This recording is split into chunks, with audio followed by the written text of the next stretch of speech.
Hi team, we're going to spend a little bit of time. I want to chat to you about inflation today.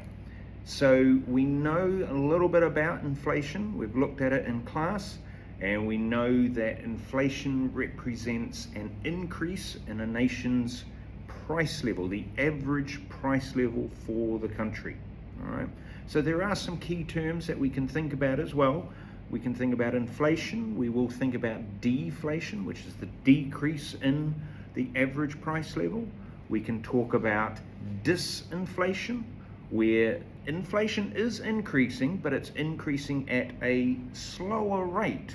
And we could talk about hyperinflation, where the rate of inflation is increasing at an increasing rate. All right. Inflation is going to cause us lots of problems. We are going to discuss some of those problems in a little bit.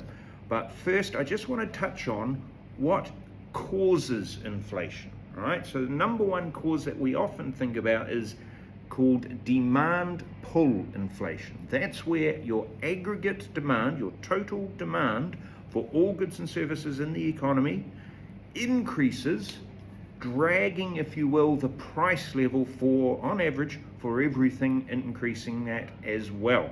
All right, so whether that's consumption, investment, government spending, net exports, any of those key components, we see the increase in aggregate demand and we see the price level increasing.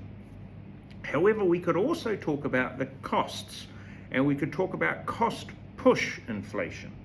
And that's where your aggregate supply curve comes into play. That's where we start talking about the costs of production, and we start thinking about those costs rising. So at the moment, you might think about the cost of oil or cost of petrol rising, and that increases the cost of production, and then the aggregate supply curve shifts to the left, causing the price level again to increase. All right, so what is inflation? And what causes inflation? Two really crucial things to think about as we start discussing macroeconomic objectives for the government. Thank you very much. Have a fantastic day, and we will see you again soon. Bye-bye.